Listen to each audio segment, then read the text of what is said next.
I feel hungover from a night in Miami, and I wasn't even there. Get that stuff out of here! It's Southwest Bias! Welcome into another Southwest Bias, brought to you by our friends at the Husband and Wife Law Team. If you've had a serious injury, call the Husband and Wife Law Team first at 602-783-8841 or visit their website at husbandandwifelawteam.com. And we are live from Studio K, brought to you by our friends at Circle K. Become a member of the Inner Circle today by downloading that Circle K app for free. We're coming out of the holiday season, and one of my favorite movies is one from the late 30s, It's a Wonderful Life.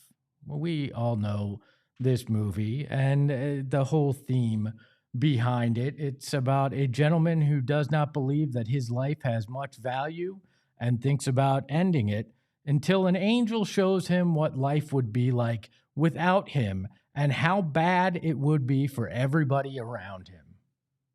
I had that moment during the Suns game last night. 55 seconds left to go in the third quarter.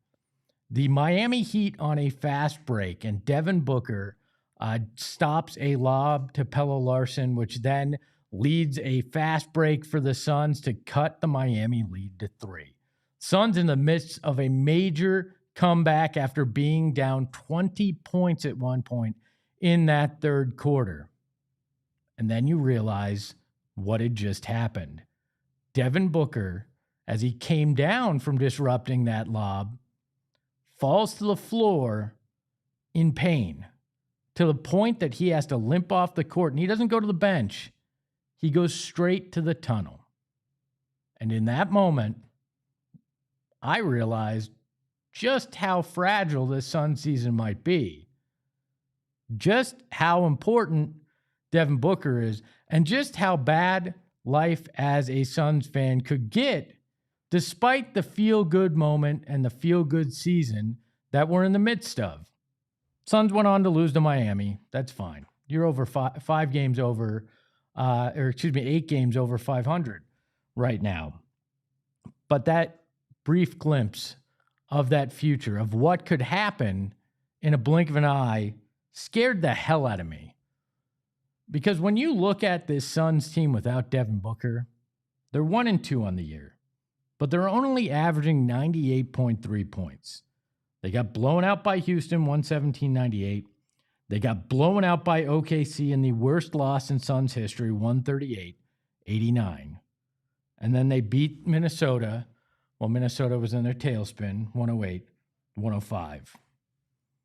This team without Devin Booker would be in serious trouble. And I don't care if you're in the anti-Devin Booker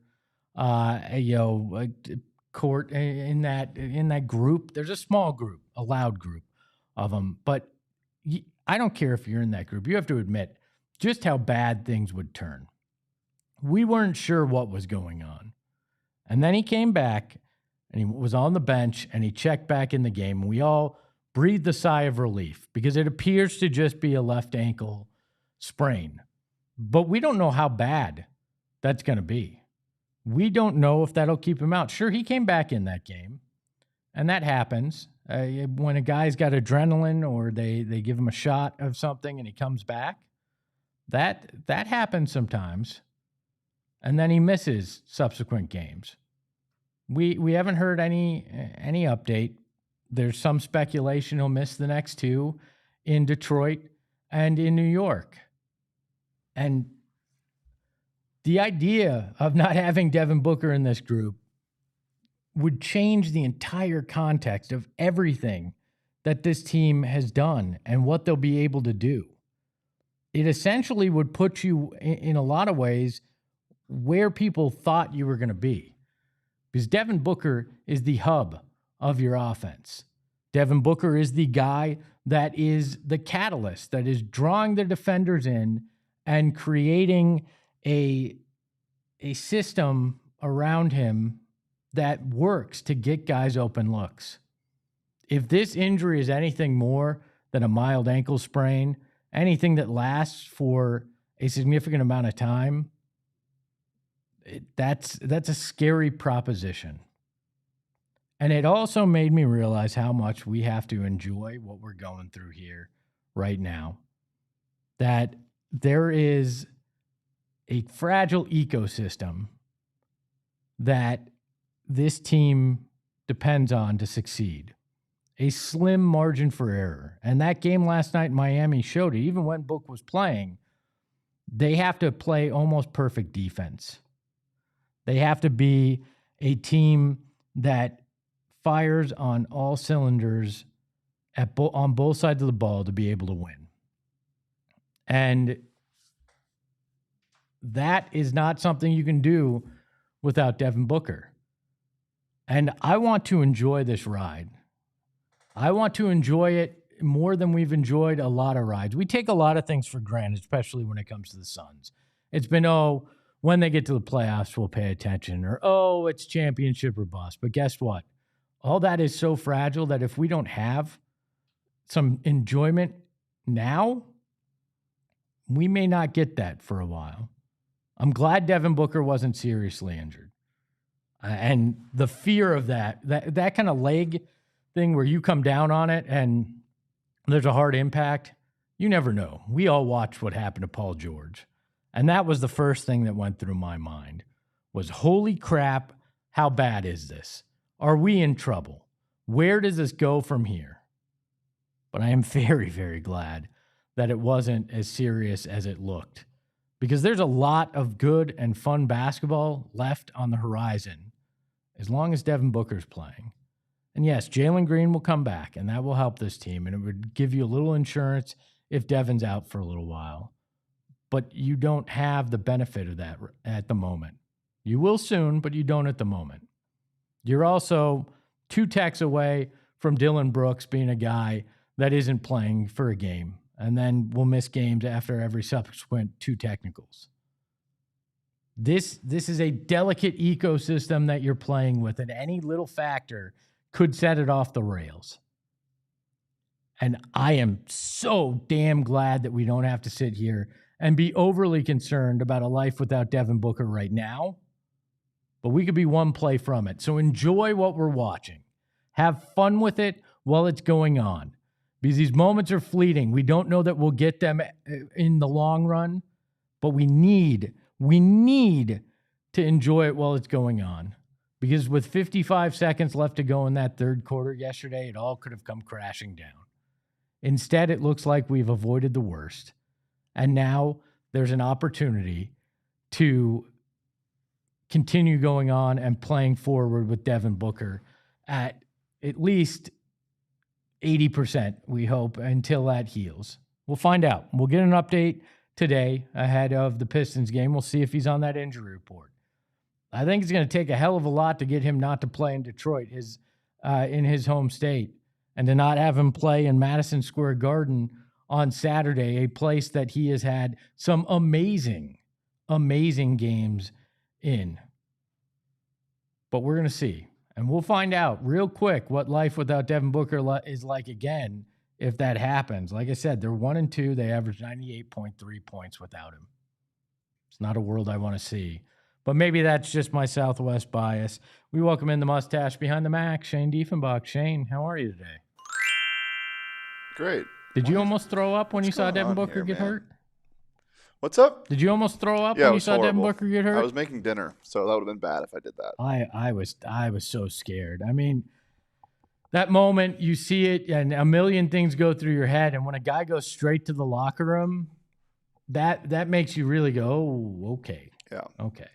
Yeah, it was very, very scary, and I completely agree with you. And it came on the heels of the good news that Jalen Green should be back here in the next couple of games. So that was just an extra gut punch.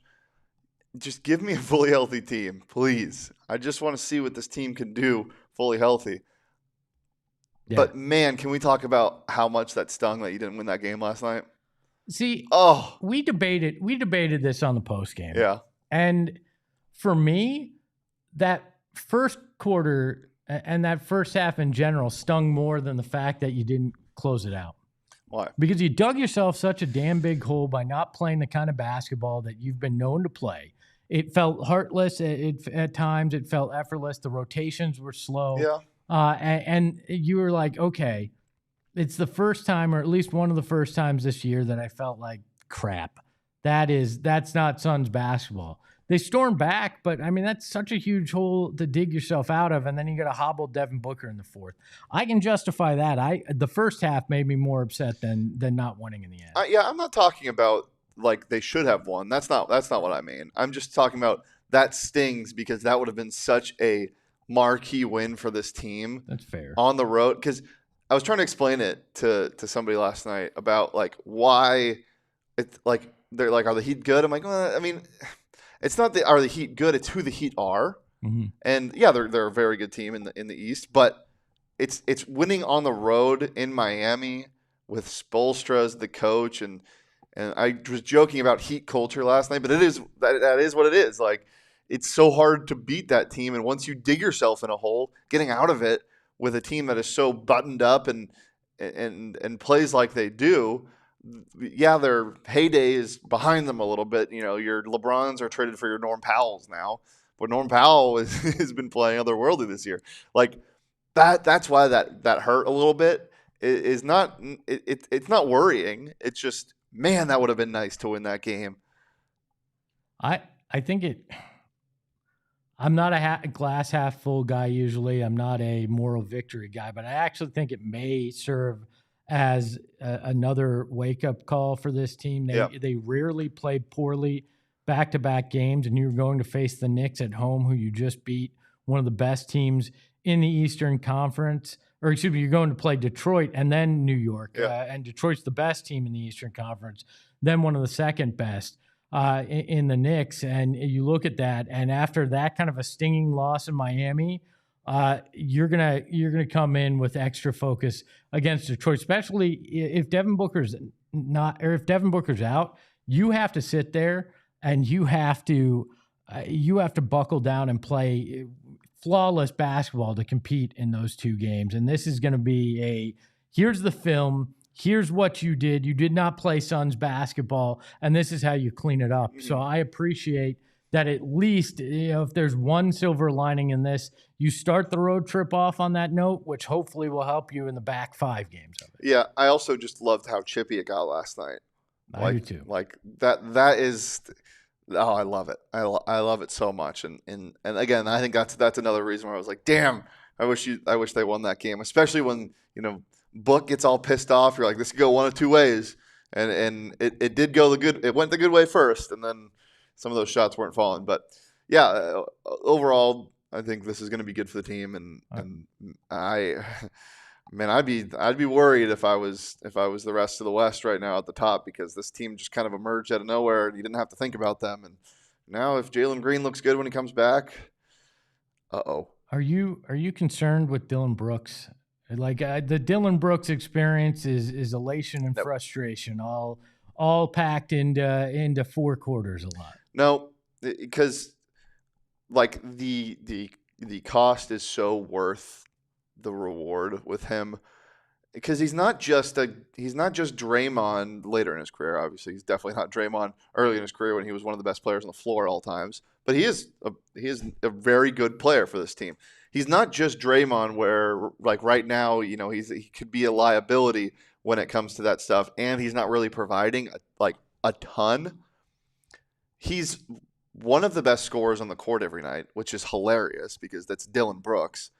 But he's also a leader, and he leads by not example, but by performance. And not performance on the court, like drama performance, like something you'd see in a movie. He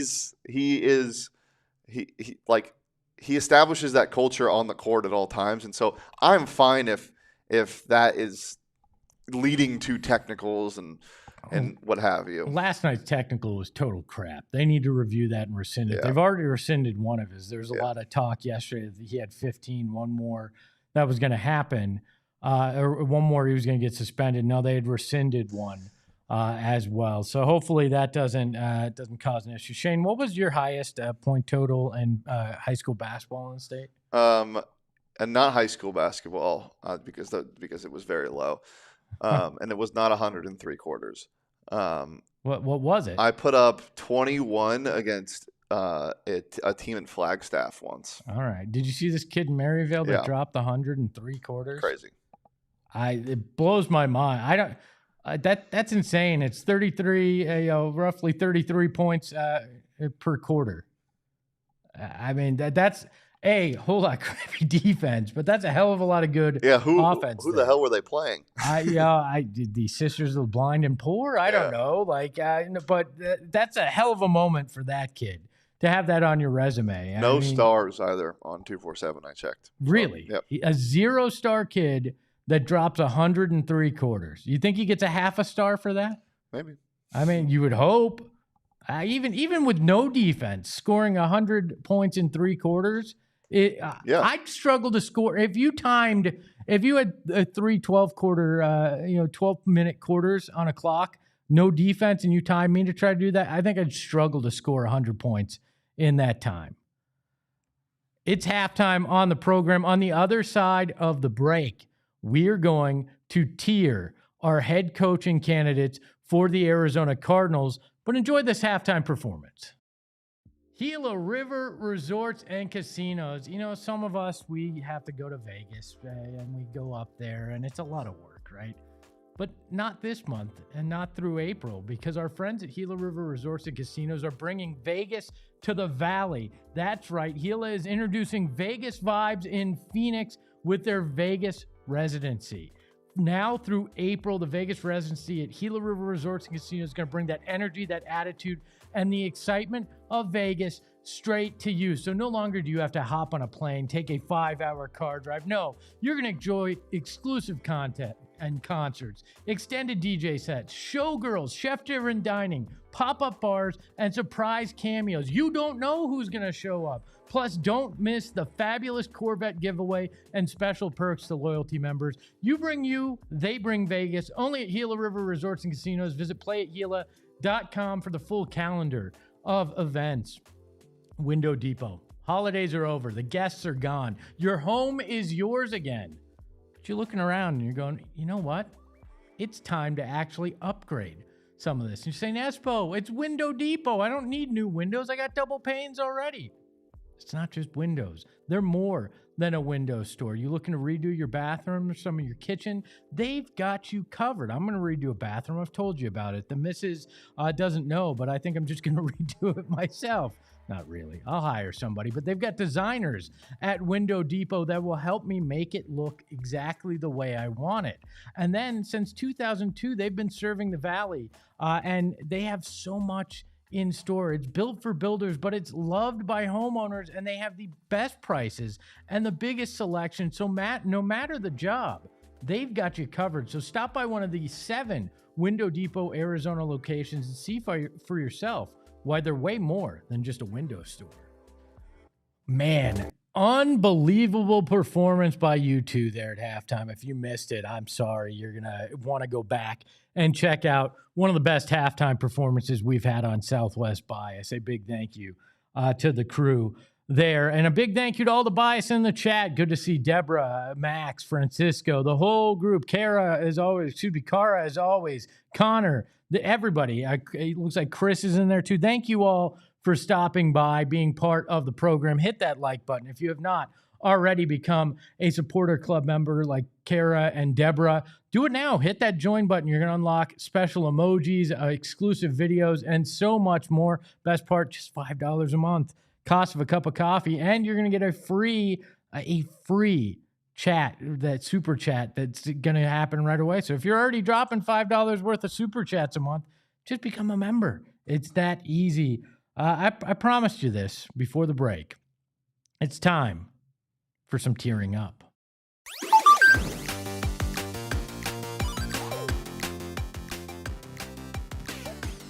We are going to tier the candidates for the Cardinals coaching job. And guess what? There are 15 guys that have been rumored to at least be kind of connected to this job. 15 of them. And you know how this goes. We rank them. We go up Camelback Mountain. We have 5 tiers on it. And that's why 15 guys fit perfectly here. And we're going to start with the former Falcons coach. Arthur Smith is probably the least exciting on this list for me. They added him today, I believe, to this list, and it just does not excite me in the least. Was not that interesting in Atlanta. Is not a name that makes me think the Arizona Cardinals are committed to winning, that they are going to turn this around, that somehow they are going to find a way to be a better franchise. Arthur Smith just isn't that guy. And there's another name that does not excite me in the least that's right next to Arthur Smith. It's Hafley, the defensive coordinator for the Green Bay Packers. This guy was the coach at my dad's alma mater, Boston College, and he sucks. He was terrible at Boston College. He could not win at the ACC level. He's now the defensive coordinator for the Packers. Did anybody watch that Packers-Bears game? You see how many points they gave up in that Bears comeback? Have you watched the Cardinals defense? We already saw that. I don't need Timu Jonathan Gannon roaming the sidelines this next season. Been there, done that. You ain't outsmarting the room by hiring Hafley. It's just not going to be a guy that's going to move the needle. Thomas Brown, another guy. Who? Yeah, that's the feeling I have when you look at Thomas Brown. Does 0 for me on this coming from the Patriots. Are you interviewing him in case you want him as a coordinator? Is that where we are? Is that what this is about? Because that name, if you bring him to a press conference, the thing with this whole bottom row, outside of one guy on it, maybe 2, you look at, you wouldn't be able to know who was who if they didn't have team logos on it because they have no juice. They bring nothing to the table that excites your fan base. They're another create a coach from Madden that's just going to be there, and then you're going to have to pay out in a few years from now. That's what it is. That's what that entire group on this tier -1 is. And if you sit down after you fire Jonathan Gannon and you tell us that you want to be the place to win, you want to compete in the NFC West, and you bring one of these guys in, the NFL is going to laugh in your face. Your fan base is going to laugh in your face. And they're going to say, you know what? Those season tickets that I threatened to cancel, I'm canceling now. And you can add Vance Joseph to that list. Sure, you might recognize him from his time as defensive coordinator here, but that is a name that excites absolutely no one in Arizona. He was terrible as the Denver Broncos head coach. Sure, he didn't have the greatest talent. Guess what? You might not have the greatest talent here. Even if you sign guys, we saw what can happen last year. Injuries can decimate talent in a heartbeat. You want to tell me that Vance Joseph's going to be that guy? I get it. You want a leader. You want a leader of men, a guy that can come in and be a CEO of football. Whatever. Vance Joseph is not going to excite anybody. He's not going to be a guy that's going to get your fan base excited. And it's not going to be a guy that is going to win you football games. It's no knock on Vance Joseph, the person. Heard he's a great guy. Don't care. Need him to coach football. Need him to win football games. I don't think he's going to do that. The next name on this list might surprise you in this bottom row, and it is Mike Tomlin. And that's not because he wouldn't be a great coach. He would. He is a great coach. But there's 2 factors. One, he doesn't want to coach this year. So anybody trying to put him on the list, trying to get you excited about that, he doesn't want to coach. It sounds like he wants to go a Bill Cowher route for 1 year, and he wants to be a broadcaster for a year. Plus, he's still under contract for 2 years from the Steelers. He didn't get fired. He resigned. So if you're going to want to get Mike Tomlin, you'd have to trade for him. Probably a first and a second and maybe an additional pick when you look at what happened with Sean Payton. It just doesn't make sense. It's why he's going to wind up on the bottom tier. I did find this stat interesting, though. Since 1969, the Steelers have had 3 head coaches, Mike Tomlin being one of them. In that time, can you guess how many coaches the Cardinals have had in the 3 cities they've called home, or the 2 cities, I guess, they've called home since then? Shane, you got to guess? So it's what, 55 years? Uh-huh. 21. 18. That's crazy. I think it's the Browns are the only team with more at 21. 18 head coaches in that time. Sure, Mike Tomlin would be great if he could turn this into Pittsburgh or the West, but he's not available this year. So unless you're going to call Jonathan Gannon up and go, oopsie, can we, since we're paying you, can we have you come back for one more year so then we can try to hire Mike Tomlin next year? Ain't going to happen. Move to that next tier. And these are guys where you start to go, okay, maybe not at the beginning of it. Matt Nagy, Chiefs offensive coordinator, had the Bears job at one point. This is another guy. Offensive side of the football does not get me juiced. Was not good as a head coach. Is okay as a coordinator. I don't want to be the let's give this guy a second chance retread of a bad coach. There's some guys on the list we'll get to that I think deserve a second chance potentially. And here in Arizona, it's not Matt Nagy. Matt Nagy is not a guy I want. Next on the list, another Matt. This is the Matt tier. Matt Burke does absolutely great beard. Looks like beard from Ted Lasso. Unless you've got Matt Lawrence or Bill Lawrence writing the scripts for the Cardinals, that ain't going to get it done for me. Anthony Weaver, another guy, doesn't do much of anything for me on this list. Just does not excite me in the least. From the Dolphins. Okay, if I'm going to go after a Dolphins guy, there's a guy on the list I'd rather go after. It's not Anthony Weaver. Chris Shula. That's fourth in this fourth tier. A name that at least strikes some interest coming from an in-division franchise, a Rams guy that has some potential on the defensive end. Obviously, his grandfather was Don Shula from the Dolphins, a guy that has a steakhouse here. So you got that going for you with our friends at Gila River Resorts and Casinos. But while the steak is good, I don't think this guy has much sizzle when it comes to the head coaching ranks here and rating who could be the Cardinals coach. Raheem Morris. I said there's guys on the list that are retreads that might have more interest to me than a Matt Nagy. Raheem Morris is one of those guys. He had success in Atlanta. He's a guy that, if he had more wins in 2 years with the Falcons than Jonathan Gannon had in 3 years with the Cardinals. And he did it with okay quarterback play, nothing great. I could be okay with this. It's not a home run. It's not going to get the fan base super excited, but I could be okay with it. Mike LaFleur, now you're interesting me a little bit. It's not Matt LaFleur, his brother up in Green Bay. This is Mike, who is from the Rams coaching staff as well. And he intrigues me. Their offense has been good. They had to duct tape Matthew Stafford together and made him an MVP yet again. So it's intriguing to me what he could be potentially. Plus, he has that in-division knowledge, a guy that certainly could bring some insight into a team that you're going to have to play twice a year and that you're going to have to leapfrog to actually be good in this division. He's intriguing, young potential. Struggled when he went out on his own, when he went to be a coordinator with the Jets, but everybody struggles with the Jets. So I'm not going to hold that against him. Next on the list, this is where the excitement level kicks up a notch. And he hasn't actually been linked to the Cardinals, but I still think he should be a candidate and should be this high. Johnny Venerable's talked till he's blue in the face about him. It's Mike McDaniel from the Dolphins. He's a guy that certainly should be on their list. They should interview him. They should be talking to him. He should be a guy that intrigues them. He has a winning record in Miami.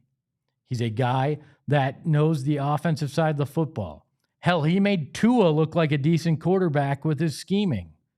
Yeah, that Tua that I think had trouble standing up sometimes. He has a unique football mind. He's not that machismo leader that you're talking about, but he wins football games. That means something to me. Clint Kubiak. This one's going to twist the knife a little bit on Shane, the offensive coordinator for the Seahawks. We saw what they've done this year, and I like him. I like what he's able to do. I like the offense that he's put together. I like his eye for talent at quarterback. He's a guy that I would trust to put in an offensive system and help find a quarterback that this team could build with, that they could build on, that could be the bedrock of what this team is doing. Now, he'd have to find a defensive coordinator with some juice to coach with him, and I'd feel a lot better. But that's why he's third in our ranking. Robert Saleh, another guy who would technically be a retread, but you're stealing again from in division if you get him. A great defensive mind, could do a lot with the little. Look at what he's done with the MASH unit that is the 49ers. He's got them a win away from the NFC Championship game with a defense that had more injuries than the Cardinals did this year. He's done a great job with the 49ers. He fits the bill of what you're looking for in a leader. He looks like it. He looks like a Vin Diesel lookalike in Times Square. And he is a guy that I think should be at the top of this list. But you know who's number one on my list. I don't care if he's only taking a phone call. I don't care if he's going to visit the Giants today. John Harbaugh is the one name that could actually fix this and change things. He's a guy that could come in and change everything for the Arizona Cardinals. And is it a pipe dream? You're damn right it's a pipe dream, but it's one that the Cardinals should be having too. Because if you don't dream big, you ain't going to get anything done. And this franchise needs to get a hell of a lot done.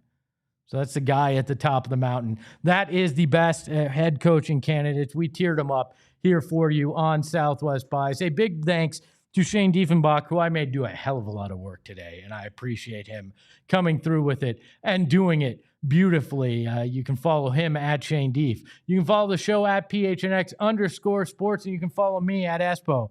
And remember, life without Devin Booker, without a good head coach, is scary as hell. Ahoy, hoy. We all silly like the mayor.